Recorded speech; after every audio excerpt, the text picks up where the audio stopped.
Oke teman-teman, kembali lagi dengan saya Fikri Ridho. Seperti biasa kita akan buat video reaction lagi soal sepak bola Indonesia. Jadi kali ini kita masih membahas soal timnas Indonesia versus Bulgaria, yang mana kita harus menelan kekalahan 1-0 dari Bulgaria. Dan walaupun kalah, tetapi kita tetap bangga dengan timnas karena mereka sudah berjuang mati-matian. Dan ya walaupun hasilnya negatif, tapi kita tetap support dan bangga dengan timnasnya kita. So, seperti video reactionnya, tanpa basa-basi dan tanpa lama-lama, mari kita simak sama-sama. Let's go.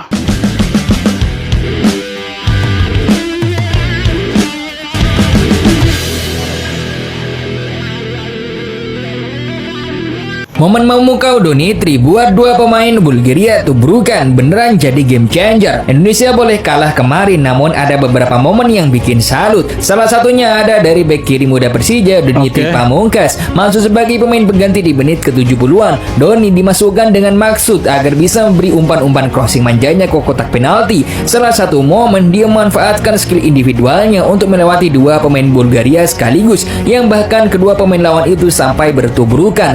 Lalu ia mengirim umpan silang ke Ole yang sayangnya masih bisa dipatahkan oleh bek Bulgaria. Tak hanya itu, masuknya Etam alias Beckham juga bikin repot pertahanan Bulgaria. Beberapa kali crossing dan pergerakannya mampu merepotkan pertahanan Bulgaria. Oke, jadi ya kita harus mengakui bahwa kita di babak pertama kurang kreativitas, teman-teman. Ya, ini terlihat sekali tidak adanya Tom Haye, lini tengah kita kurang kreatif. Tapi setelah Donitri Pamungkas masuk, dia bermain dari sisi kiri. Ya, pemain muda satu ini cukup berani, dia menusuk kemudian sampai membuat pemain-pemain Bulgaria ini kewalahan juga. Dia berani untuk masuk lebih dalam, kemudian kasih umpan-umpan crossing. Dan ya babak kedua ada sedikit perubahan taktikal lah, kita lebih agresif. Cuma sayangnya kita ya tidak bisa menciptakan peluang itu jadi sebuah gol.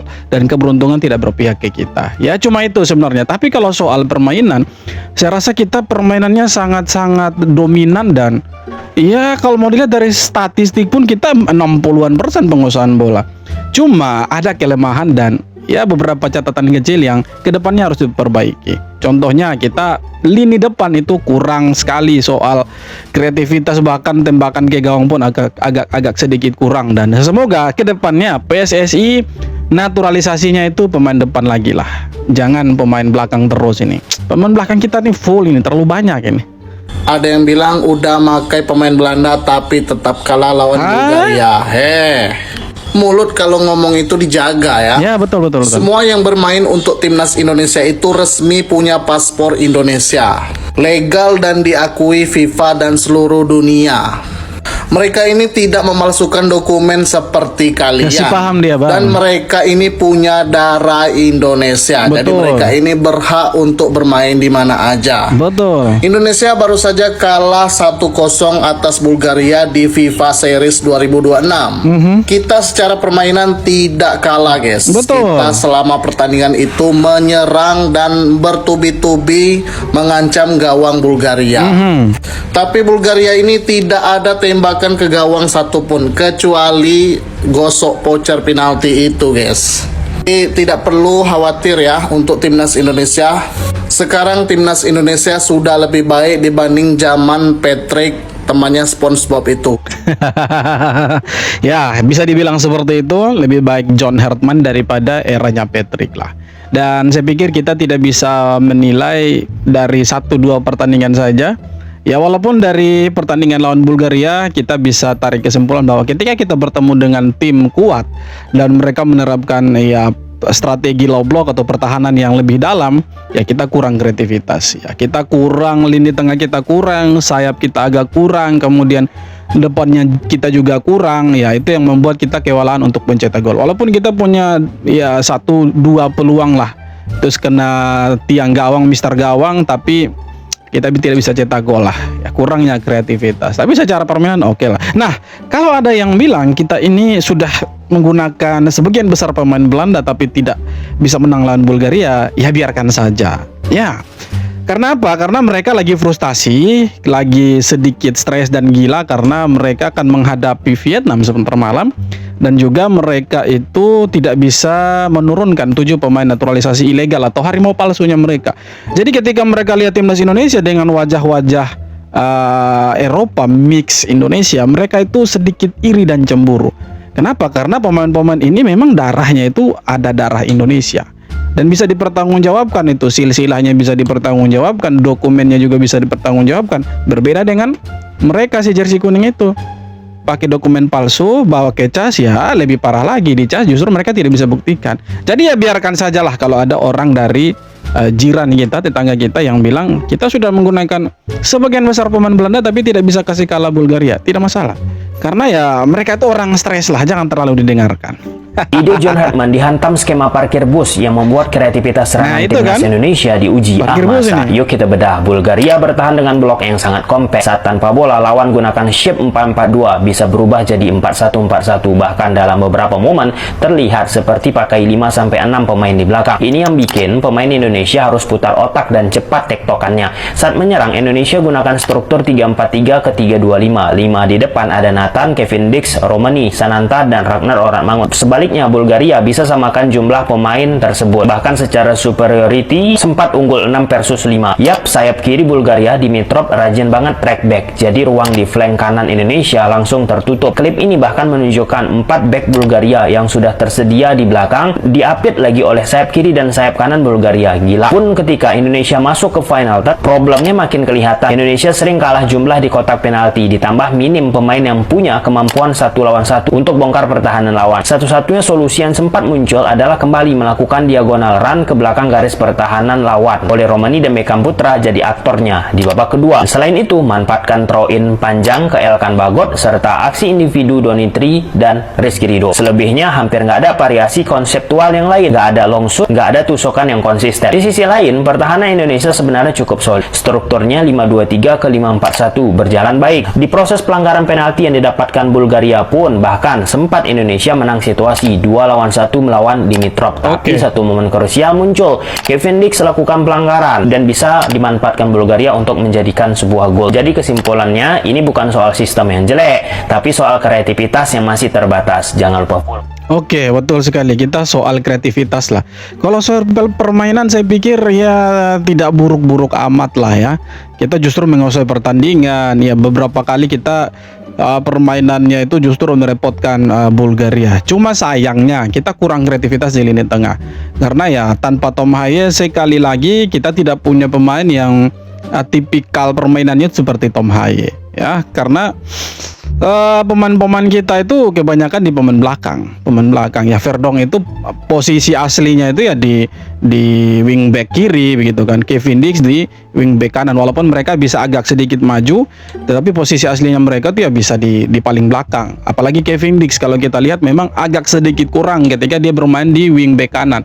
Ya kemungkinan besar dia nyaman dengan posisinya dia sebagai center back, cuma dia diplot untuk jadi wing back kanan gitu kan, untuk sedikit lebih maju dan menyerang pertahanan lawan. Cuma ya sekali lagi ya, sorry itu saya kita tanpa Tom Haye ini tengah agak sedikit kurang ya. Semoga lah ke depannya ya, kita bosan lah ngomongin ya, PSSI menaturalisasi pemain-pemain yang posisinya itu agak sedikit ke depan, penyerang atau pemain tengah, supaya kedalaman skuadnya itu samalah antara yang ada di bench dan juga yang starting line up gitu, yang turun di lapangan terlebih dahulu.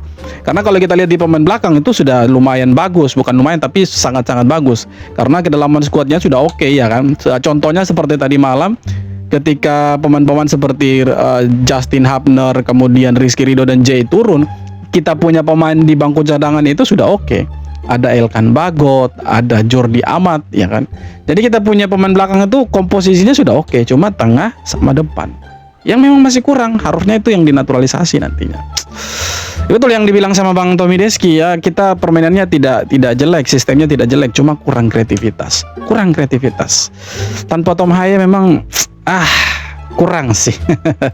Ditambah lagi si Bulgaria yang main sedikit kasar ya, mereka low block kemudian guling-guling, yaitu secara tidak langsung kena di mentalnya pemain-pemain Indonesia. Mereka mau tidak mau, suka tidak suka harus bermain kasar, membalas permainannya Bulgaria dan juga agak sedikit lebih agresif. Makanya terjadilah pelanggaran-pelanggaran yang tidak perlu seperti Justin Hubner kena kartu, Rizky Ridho juga. rank timnas Indonesia turun ke peringkat 122 FIFA usai kalah atas Bulgaria dalam partai final FIFA Series malam ini. Yaps, rank FIFA timnas Indonesia kembali ke setelan awal, di mana kemarin kita sempat naik 1 peringkat guys, karena berhasil mengalahkan St. Kitts Nevis, dan hari ini kita turun lagi ke peringkat 122 FIFA. Yaps, setidaknya rank kita tidak turun, karena peringkat 122 FIFA memanglah peringkat timnas Indonesia sebelum menjalani ajang FIFA Series kali ini. So, kalau menurut kalian gimana? Oke, betul. Jadi dengan kekalahan 1-0 tadi malam itu membuat rank kita turun lagi, rank FIFA. Walaupun sebelumnya sempat naik, kita lawan St. Kitts Nevis, kita rank FIFA-nya itu naik. Tapi sebenarnya sudah turun karena lupa ya, satu negara itu, negara apa, dia imbang atau menang akhirnya geser posisi Indonesia di 1-2-1. Dan tambah lagi kekalahan dari Bulgaria, maka ya pastinya kita semakin turun lagi ke 1-2-2. Tidak masalah, intinya kita masih di atasnya Malaysia. Tapi ya 22 ke 100 besar saya pikir tidak terlalu jauh lah ketimbang 135 bros. Ya, jauh sekali itu. Kita tinggal butuh 22 anak tangga lagi untuk sampai ke 100 besar dan mengejar Thailand yang ada di peringkat 98 atau 96 itu. Tapi optimis bisa lah kita kejar target ke 100 besar itu. Timnas Indonesia runner up FIFA Series lawan Bulgaria kalah, tapi Indonesia main bagus. Hanya kalah melalui penalti. Selebihnya Timnas Indonesia berhasil kurung tim peringkat 85 dunia itu. Tonton pertandingan seru lainnya kalian bisa cek profil gua. Kevin Nix niatnya mau intercept sliding, tapi malah kena kaki lawan. Padahal kalau lihat ke Bali ada gerakan tambahan dan gak perlu adanya penalti. FIFA memberikan penalti untuk Bulgaria. Tapi sayang, Emil Audero gagal melakukan penyelamatan. Selebihnya Timnas Indonesia unggul penguasaan bola. Memukau Donitri di lapangan. Tapi sayang, 2 peluang kita membentur tiang. Sialnya sampai akhir gak ada gol yang dilesakan. Secara permainan Indonesia gak kalah. Tapi aneh aja Beckham Putra dimainkan di awal. Pasti lain cerita. Tapi kalau kita melihat penaltinya itu sebenarnya bukan penalti karena ya kontaknya itu minim sekali malah. Cuma ya penilaian wasit agak sedikit berbeda. Wasit asal Malaysia, ya, penilaiannya itu sedikit berbeda. Dia justru melihat ada kontak fisik yang ya merugikan lawan lah. Padahal kalau kita lihat dari angle kamera yang berbeda itu tidak harus penalti. Itu minim sekali pelanggarannya. Cuma ya keputusan wasit sudah final. Dan satu-satunya gol lewat titik putih, lewat penalti. Selebihnya mereka susah juga untuk bobol gawang Indonesia karena pertahanan Indonesia gila, sangat-sangat kuat itu. Mau bola atas mereka kalah, uji sprint juga mereka kalah. Mau main kiri kanan juga mereka selalu kalah, ya kan? Makanya mereka hanya dapat 1 gol saja, itu pun lewat titik putih itu. Kalian lihat sendiri kelakuan pemain Bulgaria ini tidak sesuai dengan ranking. Mungkin bisa kasih piala Oscar dengan kategori sujud tanpa ada sebabnya. Coba kalian lihat lagi. Padahal pemain Bulgaria ini duluan yang senggol Kevin Nix. Langsung aja didorong kok malah sujudnya terlambat. Dalam pertandingan seru ini kalian bisa cek profil. Ditambah Kevin Nix emang melakukan pelanggaran. Tapi lihat di pemain Bulgaria ini juga ada gerakan tambahan. Karena suka mancing emosi yang mending sekalian Kevin Nix pocel kalian. Ya timnas Indonesia kalah 0-1 karena penalti.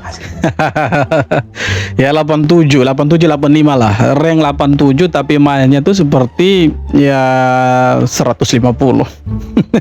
Sebenarnya agak sedikit memalukan ya. Sekelas Bulgaria, tim dari Eropa yang katanya tim besar, kemudian ranknya itu masuk 100 besar FIFA, tapi permainannya itu tidak lebih bagus dari Indonesia. Malah mereka guling-guling. Ya ada kontak sedikit dengan pemain Indonesia, guling-guling ya kan. Pokoknya dikasarin sedikit, guling-guling ya kan. Agak sedikit kayak gimana gitu. Seperti Bahrain lah, waktu kita lawan Bahrain itu imbang 1-1 ya, kena sedikit guling-guling, kena sedikit guling-guling. Ya samalah kayak Bulgaria ini. Tidak betul sih, tidak mencerminkan mereka itu peringkat 88. Itu seperti kita lawan peringkat 150 tuh, mending kita lawan St. Kitts Nevis walaupun mereka secara rank itu di bawahnya Indonesia, tapi permainannya justru menurut saya lebih bagus dari Bulgaria. Lebih terbuka, mereka lebih mau menyerang ketimbang Bulgaria. Sudah ranknya di atas Indonesia, pemainnya juga berkarir banyak di Eropa. Kalau mau dilihat ya Indonesia kalah lah. Cuma permainannya mereka ya tidak mencerminkan itu. Justru kita permainannya jauh lebih bagus dari mereka. Kita yang mendikte mereka. Cuma sayang kita kalah di keberuntungan. Cuma itu bro. Menurut gua meskipun Indonesia kalah lawan Bulgaria 1-0, gameplay Indonesia bagus banget guys. Betul. Gua jadi kayak aduh kenapa Indonesia nggak main begini pas kualifikasi Piala Dunia guys. Ini kalau Indonesia mainnya begini pas kualifikasi Piala Dunia kemarin, itu harusnya Indonesia bisa lolos loh ke Piala Dunia. Kenapa nggak dari dulu ini pelatih kayak begini guys? Bulgaria sampai dibikin bertahan terus guys ya. Dan Bulgaria juga menang itu gol juga penalti doang anjir. Ya kita menyesal sudah tidak ada guna, sudah terlambat. Ya yang penting sekarang kita tetap dukung timnas. Yang penting sekarang kita tetap mensupport timnas. Dan yang paling penting lagi, jangan sampai kalian semua para penonton di channel ini menghujat siapapun lah yang nonton timnas, nonton di sini, ya jangan menghujat pemain, jangan maki-maki lah. Karena ada beberapa bukan oknum lah, anjing-anjing lah, kampret cukimai lah, mereka itu maki-maki Kevin Dix, kemudian bilang ya hujat-hujat lah, kata-kata yang tidak pantas lah. Ya menurut saya itu tidak bagus lah. Kenapa? Karena pemain-pemain ini mereka sudah berjuang. 1-2 kesalahan dalam sebuah pertandingan itu wajar sebenarnya. Jadi tidak perlu terlalu diperdebatkan lah sampai hujat-hujat pemain. Toh bersyukurlah mereka bermain untuk Indonesia, dan kita bisa lihat permainannya Indonesia itu menghibur kita semua. Ya walaupun kita kalah secara hasil pertandingan, tetapi permainannya kita menghibur. Kita justru senang gitu. Oh ternyata permainan Indonesia di bawahnya John Herdman dengan materi berpemain yang ada sekarang itu keren loh permainannya. Hanya kurangnya ya kita kalah. Jadi sekali lagi jangan hujat-hujat pemain, stop lah. Kalian jangan maki-maki pemain, dukunglah. Kita masih punya banyak agenda lah timnas ini. Pertandingan-pertandingan selanjutnya masih ada. Ada FIFA ASEAN Cup, ada Piala AFF, ada Piala Asia. Belum lagi friendly match. Friendly match lah kita mungkin bulan Juni-Juli. Jadi sudahlah, jangan terlalu berharap yang terlalu berlebihan lah. Boleh berharap tapi jangan terlalu berlebihan lah. Sampai maki-maki pemain dan lain sebagainya. Oke, jadi sekali lagi ayo kita dukung timnas tanpa hujat, tanpa makian. So, terima kasih banyak sudah nonton video sampai akhir. Sekali lagi jangan lupa untuk like, komen, dan subscribe. Jumpa lagi di video-video berikutnya. Thank you bro.